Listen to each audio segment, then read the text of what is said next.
जून 2022 military जवान द्वारा एक विधवा युवती को डभौरा जंगल में जबरदस्ती रेप कर मोटरसाइकिल से रौंद रौंद कर अपनी समझ से मृत समझ छोड़ भागने वाला युवक पुलिस की मेहरबानी से आज तक नहीं हो सका गिरफ्तार।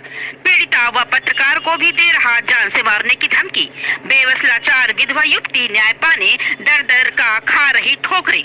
देखिए क्या है पूरा मामला। कुंडेश्वर टाइम्स से उप संपादक वरिष्ठ पत्रकार संपत दास गुप्ता की ग्राउंड रिपोर्ट।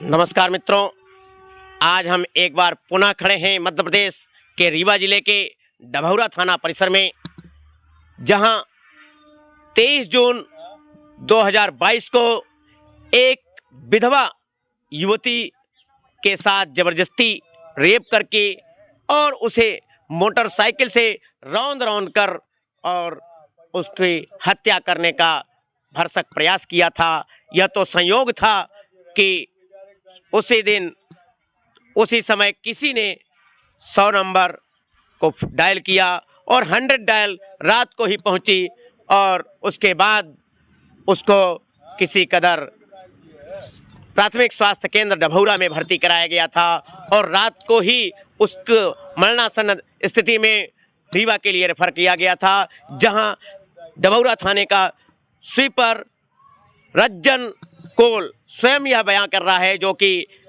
पीड़िता को लेकर के जा रहा था एम्बुलेंस से। वह कह रहा था कि बरदहा घाटी भी नहीं पहुंच पाएगी और वह केवल यही कह रही थी, जयदीप शुक्ला ने मारा, जय मत मारो मुझे जयदीप, मत मारो जयदीप, यही आवाज़ उसके मुख से निकल रही थी।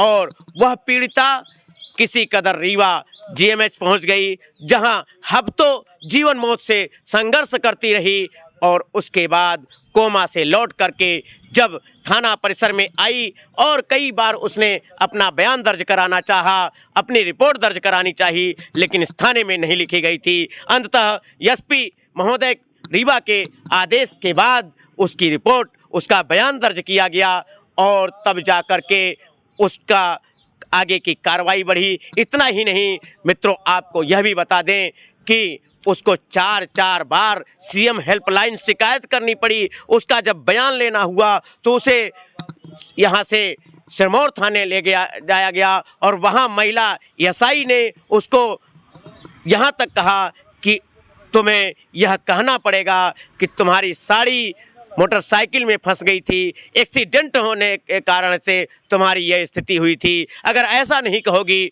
तुम्हारे निजी पार्ट में डंडा डाल दूंगा। इस प्रकार जैसे शब्द का यूज किया था उस महिला एसआई ने, और जिसकी भी शिकायत उसने सीएम हेल्पलाइन में की। इस प्रकार से मित्रों, वह पीड़िता आज पुनः आई है थाना परिसर डभौरा में, जहां कि इसके पूर्व उसका गिरफ्तारी वारंट था और गिरफ्तार पुलिस नहीं कर रही थी। 20 अप्रैल को रात्रि को तकरीबन 10 बजे जो जयदीप शुक्ला ने फ़ोन करके क्या धमकी दे रहा था? धमकी में यही दे रहा था, गाली गलौज गंदी गंदी गाली दे रहा था। फिर बोला कि पैसा ले लो, कुछ नहीं होने वाला इसका, मेरा 10 लाख रुपए हाई कोर्ट में लग गया है, 10 लाख तुम ले लो, 2-4 लाख अपने पत्रकार को दे दो, नहीं तो तुम लोग अपनी खैर न समझो, अब जितना बच गई हो अब ना बच पाओगी और कुछ होना नहीं है। क्या हमारे बारे में भी कुछ कह रहा था? हाँ, कह रहा था वो जो संपत लगे हैं ना तुम्हारे पीछे, उनको भी बोल दो 2-4 लाख ले लें, नहीं तो अपनी जिंदगी के लिए समझते रहें। तो इस प्रकार से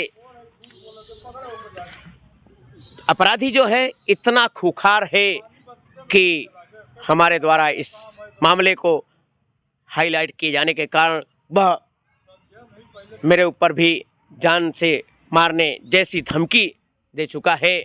आप सुन रहे हैं कैमरे के सामने, लेकिन पुलिस है कि मानती नहीं। देखिए आगे क्या होता है। आज भी यह पीड़िता आई है और यह रिक्वेस्ट करने आई है टीआई साहब से कि उसकी गिरफ्तारी की जाए, लेकिन उनका कहना है कि जब तक कोर्ट आदेश नहीं जारी करेगा तब तक गिरफ्तारी वारंट जब तक मुझे नहीं मिलेगा तब तक मैं गिरफ्तार नहीं करूंगा। उसके बाद भी ये गिरफ्तार करते हैं कि नहीं यह तो यही जाने। जब इतने दिन तक वह सर्विस करता रहा, उसे नहीं गिरफ्तार किए, पुनः वह सर्विस कर रहा है, फिर भी धमकी भी दे रहा है, अब ये गिरफ्तार करेंगे नहीं, यह तो इनका मामला है। संपत दास गुप्ता, रीवा से।